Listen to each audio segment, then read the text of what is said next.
आप जो ये वीडियो देख रहे हैं वो है आगरा जिले के बागानों का, जहां पेड़ों से करोंदा का फल तोड़ा जा रहा है। करोंदा एक छोटा सा खट्टा मीठा फल है जो अपने जबरदस्त स्वाद और औषधीय गुणों के लिए जाना जाता है। ये ना सिर्फ अचार, चटनी और मुरब्बे में इस्तेमाल होता है, बल्कि सेहत के लिए भी बहुत फायदेमंद है। तो चलिए जानते हैं कि करोंदा कैसे उगाया जाता है, किस महीने में इसके पेड़ों पर फल लगते हैं और इसे तोड़ने की क्या विधि होती है। वीडियो को अंत तक जरूर देखिए, बहुत कुछ नया जानने को मिलेगा। चल रहा है गर्मियों का और ऐसे में बरसात की भी शुरुआत अब लगभग हो ही चुकी है।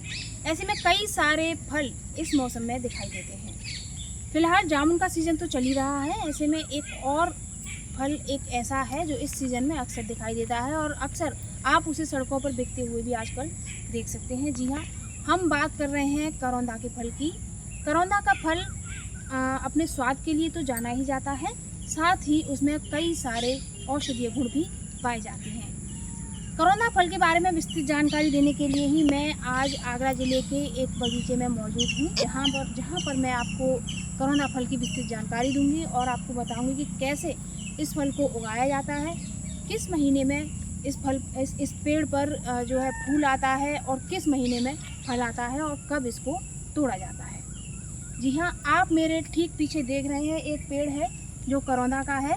आप देख सकते हैं करौंदा का जो पेड़ होता है, इसकी जो लंबाई होती है वो लगभग 7 से 8 फीट ऊंची होती है। इसके अलावा ये अपने आप में फैलाव लिए हुए, इनका फैलाव जो होता है वो ठीक ठाक होता है। आप देख सकते हैं कि यहाँ से लेकर पूरा वहाँ तक का एरिया ये केवल अकेला ही पेड़ कवर कर रहा है, यानी कि इस पेड़ का जो फैलाव होता है वो काफ़ी ज़्यादा होता है।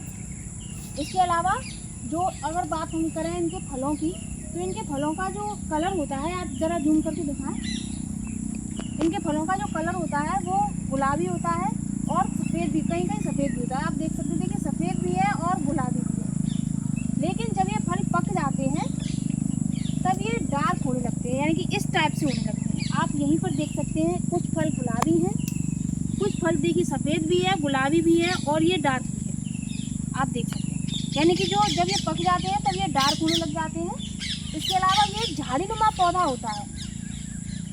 इसको झाड़ीनुमा पौधा होता है। इसको जब उगाने का जो समय होता है, इसको बीज के माध्यम से उगाया जाता है। जनवरी से फरवरी के मध्य इसको बीज के माध्यम से उगाया जाता है। कहीं कहीं कलम के माध्यम से भी इनका रोपण किया जाता है। बात अगर हम बीज के माध्यम से करें तो इनके बीजों को लगभग 1.5 मीटर की दूरी पर रखकर बोया जाता है। इसका कारण ये होता है क्योंकि ये अपने आप में फैलाव लिए होते हैं, इसीलिए इनमें दूरी रखी जाती है। फिर उसके बाद में जब जनवरी फरवरी में जब ये बोया जाता है, फिर इसके बाद जो है इसमें मार्च के महीने में फूल आना शुरू हो जाता है। फूल आने के बाद में इसमें जो फल आते हैं वो जून जुलाई के मध्य फल आना शुरू हो जाते हैं, जैसा कि आप देख ही रहे हैं। निश्चित ही ये फूल आने का समय तो नहीं है। इस समय जो फल है वो पकाव की तरफ है। आप देख सकते हैं। हाँ, कहीं कहीं यहाँ पर अपवाद स्वरूप फूल जरूर दिखाई दे रहे हैं। अब जूम करके दिखाएं, फूल भी यहाँ पर थोड़े थोड़े दिखाई दे रहे हैं। देखिए वो रहे। इसके बाद ये जो पौधा बोने के बाद में 2 साल बाद तैयार होता है। जी हाँ, 2 साल बाद इसमें फल आने की शुरुआत होती है। उसके बाद पूरी प्रक्रिया चालू होती है, फूल आना, फिर फल आना, फिर उसके बाद में इनकी तोड़ाई होती है। अगर बात हम इनके तोड़ने की करें तो तोड़ने की इनकी एक खास विधि है, क्योंकि ये जो पेड़ झाड़ीनुमा होता है, इनके जो फलों के पास, पत्तों के पास में कांटों की बहुतायश बहुत रहती है, जिससे कि तोड़ने के लिए इनको बहुत ही सावधानी और सतर्कता की ज़रूरत रहती है। और इन फलों को जब तोड़ा जाता है तब इनमें एक खास प्रकार का चिपचिपा दूधनुमा पदार्थ निकलता है। आप देख सकते हैं, देखिए ये जैसे मैंने तोड़ा, इसको तोड़ने के बाद में इनमें से चिपचिपा पदार्थ ही निकलता है। ये आप देखिए, देख सकते हैं। इसके बाद में इनके लिए एक बर्तन में पानी भरकर रखा जाता है। तोड़ने के तुरंत बाद उनको उस पानी में डाला जाता है। बात अगर हम इनके औषधि गुणों की करें तो ये औषधि गुणों से भी भरपूर होते हैं। इसमें विटामिन सी और एंटीऑक्सीडेंट भी भरपूर मात्रा में पाए जाते हैं। ये पाचन तंत्र को भी मजबूत रखने में सहायक होता है।